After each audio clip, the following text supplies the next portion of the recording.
Missouri, the Senate race, and it's out of reach this year. And I just want to say that I don't necessarily believe this. Look, St. Louis, if you take care of business, that Senate race is very much in play. There's 2.8 million people who live in the metro St. Louis area. If just half, 1.4 million people voted, that Senate race would be in play. So St. Louis, you have to take care of business. Now, St. Louis, let's talk about your Missouri Republican Party, because it's really fringe and far out and extreme. First, they want to tell women what they can and cannot do with their bodies, what type of health care procedures they can and cannot have in Missouri. This is a fact. The Missouri Republican Party wants to dictate to women what medical procedures they can and cannot have, which I don't think Missouri women are too fond of a bunch of old white men telling them what to do with their bodies. I don't think that that's a winning strategy for the Republican Party. But I kid you not, that's exactly what's happening. From the governor on down, this is exactly what's happening. Missouri women are having to flock to states like Illinois, New York, just to get medical procedures that a few months ago they could easily receive in Missouri.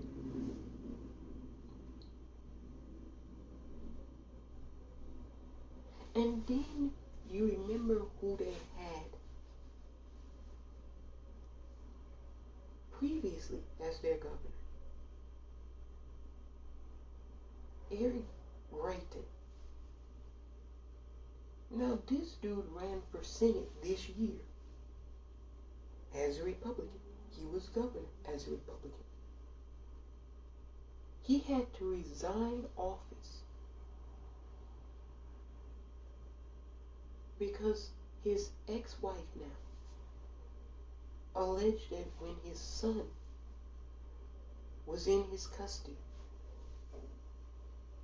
his son came back to her with missing teeth, bloodied, and he told his mother that he tried to kill him. He repeatedly threatened his ex-wife's life multiple times. Was having affairs with his hairdresser, who she claimed he tied up in the basement and tortured her. This is what the Republican Party allowed to run for Senate. They allowed him to run for Senate, and he got quite a substantial amount of support this year. Who else was running for Senate in Missouri as a Republican? Do you remember a fella by the name of Mark McCloskey? Do you remember how Mark McCloskey got infamously known throughout the entire state of Missouri? So there was a protest of college students and a local church in St. Louis. And they were protesting in the mayor's community. They were heading to the mayor's house. And as they were heading to the mayor's house, Mark and Patricia McCloskey came out of their house with weapons, pointing and shouting at the protesters who had bullhorns and were walking towards the mayor's home. They weren't on the McCloskey's property. They weren't damaging any of the property in the community. These were local college students and a local church protesting peacefully, which is their right under the Constitution. You know, conservatives love the Constitution. Until it's not necessarily, well, until it doesn't fit their narrative. They love talking about the First and Second Amendment, freedom of speech, the right to bear arms. But let's talk about this. Was Mark McCloskey and Patricia McCloskey acting in a responsible manner? Absolutely not. You know, a lot of gun owners, conservatives, said that this was about the Second Amendment and their right to bear arms. Every citizen has a right to bear arms. What you don't have a right to do is come outside of your house, brandishing loaded weapons and pointing them at people with your hand on the trigger. People who are not doing anything to you. They said they feared and they were scared for their life. How? No one was on their property. No one was on their property. The protests had passed from their property. They were marching in the opposite direction. They had already passed the McCloskey's home when they came out and started yelling and screaming, pointing weapons.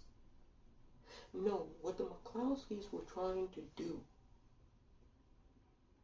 was intimidate and silence dissent. Silence the peaceful right of citizenry to protest and regress their government. That's what the McCloskeys were trying to do. They didn't support Black Lives Matter. They were racist. And they wanted to do something to intimidate people who did. So they came outside of their home with loaded weapons and started screaming and yelling at protesters to leave their neighborhood, threatening violence. You remember that. That's how it really went, St. Louis. Fuck the BS narrative that somehow they felt threatened. No. The only people that felt threatened that day were the people holding bullhorns and protesting. The two lunatics came out of their home, brandishing weapons and pointing them at them, and threatening to shoot them. That's who felt for fear of their life. Now, why is all of this important, St. Louis? It's important because you have an election. And elections are about having your voice heard. It's about sending a message. And what greater message could you send to the Republican Party, the state of Missouri, than the message of you've had enough, you're fed up, and you're sick of it. If you've had enough, you're fed up, and you're sick of it, I strongly encourage you to get out and vote. And vote for Trudy Bush Valentine.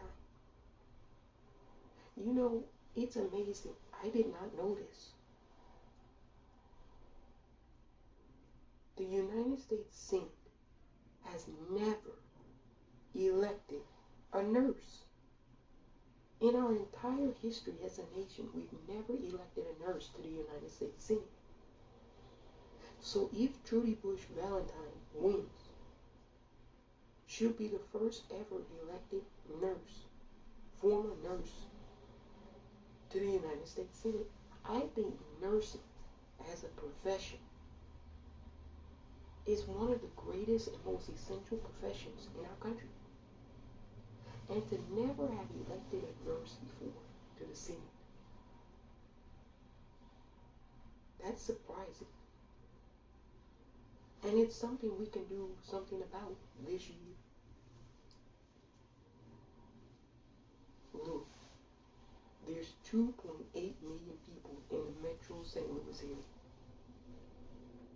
If St. Louis turns out,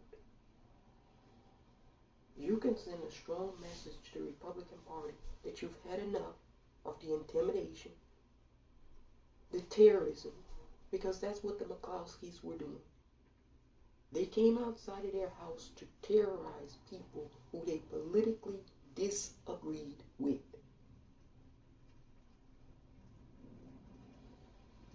And they were hailed as heroes and champions in the conservative movement. Now I guarantee you,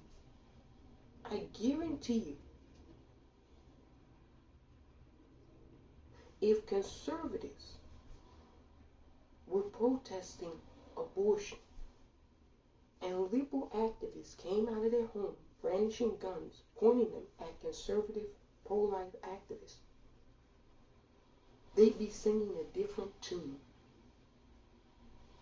The entire narrative would be changed. It would be radical leftists seeking to harm pro-life people. But this narrative, it was Second Amendment. They have a right to bear arms.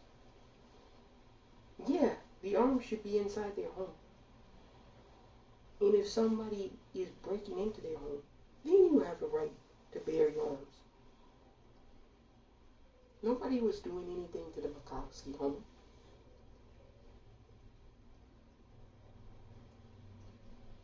That was to terrorize people who they politically disagreed with.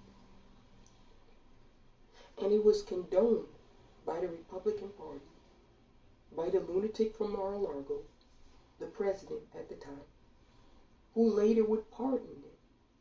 It was very much condoned by the Republican Party. Look, St. Louis, what I'm trying to tell you is this. Take care of business. Send those bastards a message. Send the Republican Party a message that you're not going to tolerate their domestic terrorism, that you're not going to tolerate their misogyny, their racism, their bigotry, their xenophobia. Send them a message, St. Louis, that you're fed up and you're sick of it. You want to know how you can send a big message, St. Louis? Have a big fucking turnout.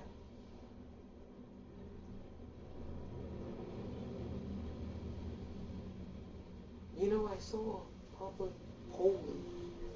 It showed Eric Smith, the Republican candidate, leading Trudy Bush Valentine by about 9 percentage points.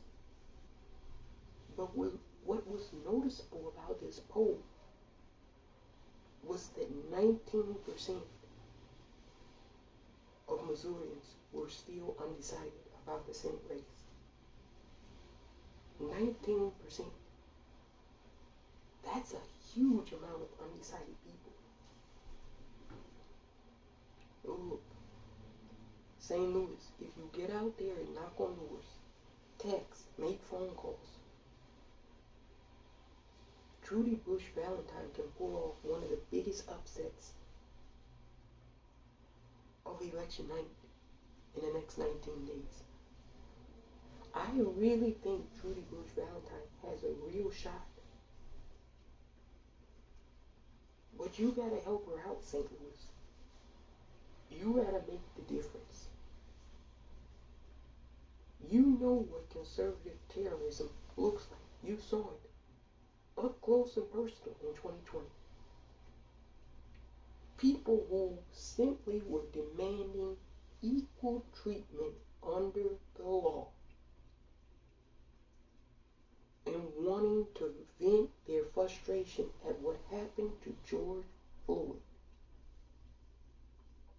terrorized by conservative activists in the city of St. Louis.